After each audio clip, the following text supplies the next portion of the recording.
بسم اللہ الرحمن الرحیم۔ محترم ناظرین، السلام علیکم۔ واقعہ معراج شریف اسلامی تاریخ کے اہم ترین واقعات میں سے ایک ہے جو نبی کریم صلی اللہ علیہ وآلہ وسلم کی زندگی میں پیش آیا۔ یہ واقعہ قرآن مجید اور احادیث نبویہ میں تفصیل سے بیان کیا گیا ہے۔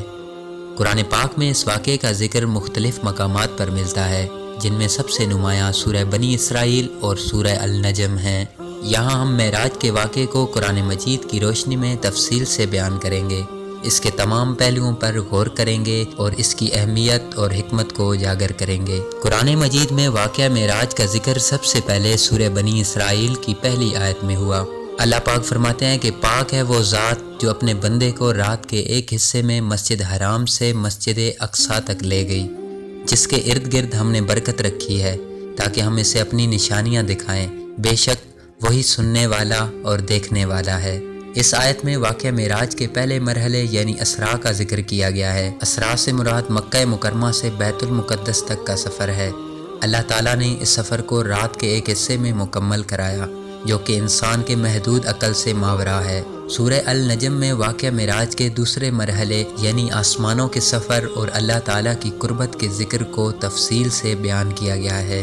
اللہ پاک قرآن پاک میں فرماتا ہے کہ اور اس نے جبرائیل علیہ السلام کو دوسرے نزول میں دیکھا، سدرۃ المنتہا کے پاس، جس کے پاس جنت الماوا ہے۔ جب سدرہ پر وہ چیز چھا گئی جو چھا رہی تھی، نظر نہ بہکی اور نہ حد سے بڑی، اور اس نے اپنے رب کی بڑی نشانیاں دیکھیں۔ یہ آیت معراج کے اس حصے کو بیان کرتی ہے جہاں نبی کریم صلی اللہ علیہ وآلہ وسلم نے جبرائیل علیہ السلام کو ان کی اصلی شکل میں دیکھا اور اللہ تعالیٰ کی عظیم نشانیوں کا مشاہدہ کیا۔ واقعہ معراج ایک ایسے وقت میں پیش آیا جب نبی کریم صلی اللہ علیہ وآلہ وسلم کو مکہ مکرمہ میں شدید مشکلات کا سامنا تھا۔ طائف کے سفر میں آپ صلی اللہ علیہ وآلہ وسلم کو اہل طائف نے سخت اذیت پہنچائی اور مکہ مکرمہ میں بھی قریش کی جانب سے مخالفت عروج پر تھی۔ اس وقت اللہ تعالیٰ نے اپنے محبوب نبی کریم صلی اللہ علیہ وآلہ وسلم کو معراج کے ذریعے تسلی دی اور انعام و اکرام سے نوازا۔ قرآن مجید کے مطابق نبی کریم صلی اللہ علیہ وآلہ وسلم کو رات کے وقت مسجد حرام سے مسجد اقصیٰ تک لے جایا گیا۔ اس سفر کے لیے اللہ تعالیٰ نے ایک خاص سواری براق فراہم کی جو روشنی کی رفتار سے چلتی تھی۔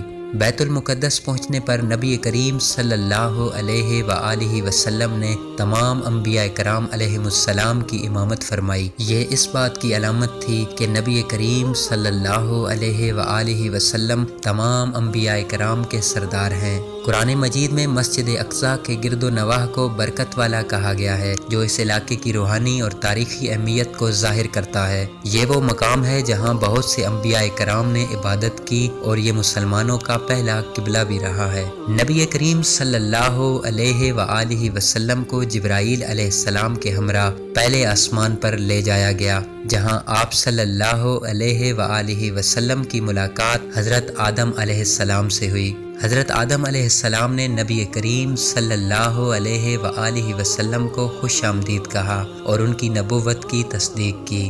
دوسرے آسمان پر نبی کریم صلی اللہ علیہ وآلہ وسلم کی ملاقات حضرت عیسیٰ علیہ السلام اور حضرت یحییٰ علیہ السلام سے ہوئی۔ تیسرے آسمان پر حضرت یوسف علیہ السلام سے ملاقات ہوئی، جنہیں ان کی خوبصورتی کی وجہ سے مشہور کیا گیا ہے۔ چوتھے آسمان پر حضرت ادریس علیہ السلام موجود تھے۔ پانچویں آسمان پر حضرت ہارون علیہ السلام سے ملاقات ہوئی، جو بنی اسرائیل کے محبوب نبی تھے۔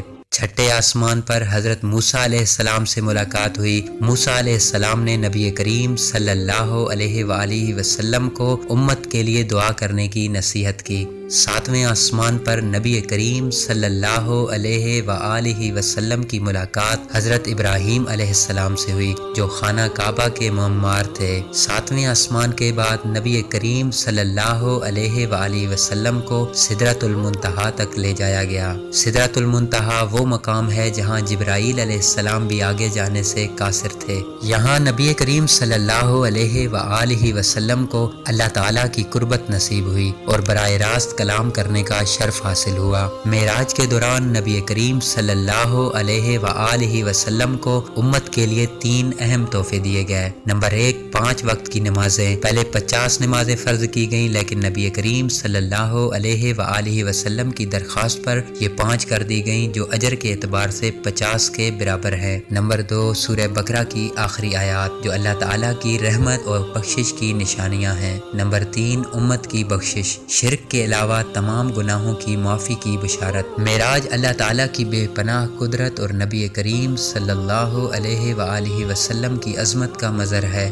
یہ واقعہ نبی کریم صلی اللہ علیہ وآلہ وسلم کی روحانی بلندی اور قربت الہی کا ثبوت ہے۔ معراج کے ذریعے نماز کو امت مسلمہ کے لیے فرض قرار دیا گیا، جو بندے کو اللہ کے قریب کرتی ہے۔ یہ واقعہ مومنین اور منافقین کے درمیان فرق واضح کرنے کا ذریعہ بنا۔ واقعہ معراج ایک معجزاتی اور غیر معمولی واقعہ ہے، جس نے نبی کریم صلی اللہ علیہ وآلہ وسلم کی عظمت کو مزید واضح کیا۔ قرآن مجید میں اس واقعے کو ایمان کی مضبوطی، اللہ کی قدرت کے اظہار اور امت مسلمہ کے لیے ہدایت کا ذریعہ قرار دیتا ہے۔ معراج ہمیں یہ سبق دیتا ہے کہ مشکلات کے باوجود اللہ پر ایمان رکھنا اور اس کے قریب رہنا ہماری کامیابی کی کنجی ہے۔ آخر میں اللہ پاک سے دعا ہے کہ اے اللہ، ہمیں قرآن و سنت کو سمجھنے اور اس پر عمل کرنے کی توفیق عطا فرما، اور ہمارے دلوں میں نبی پاک صلی اللہ علیہ وآلہ وسلم کی محبت کو مزید بڑھا دے۔